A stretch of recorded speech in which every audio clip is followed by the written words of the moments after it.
శ్రీ రామకృష్ణ బోధామృతం. వివేకం. వివేకాన్ని అవలంబించు.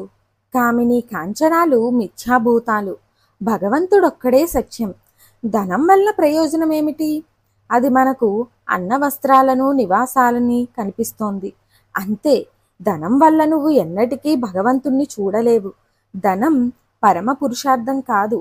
ఈ రకమైన విచారం వివేకం. కాంచనంలో కానీ స్త్రీ సౌందర్యంలో కానీ ఏముంది?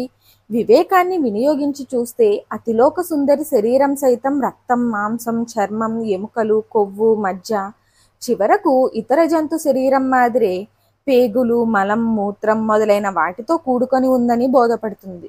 భగవంతుణ్ణి మరిచి ఈ తుచ్చ కళేబరం మీద మానవుడు తన మనస్సును నిలపడం ఎంత విచిత్రం! వివేక వైరాగ్యాలను అవలంబించు. నిత్యమేదో అనిత్యమేదో గ్రహించడమే వివేకం. విషయ భోగాల్లో రాగం లేకుండటమే వైరాగ్యం. వివేక వైరాగ్యాలు ఆకస్మికంగా లభించేవి కావు. వాటిని నిత్యం అభ్యసించాలి.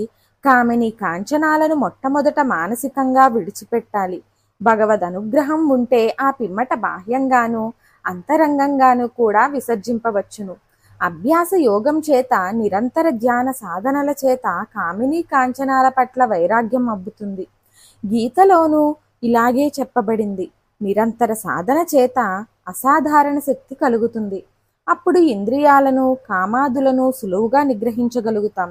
అవయవాలను బొరుసులోకి లాక్కున్న తాబేలును నువ్వు ముక్కలుగా నరికినా అది తన అవయవాలను బయటకు తీయదు. ఇంద్రియ నిగ్రహం అంటే ఇలాంటిది.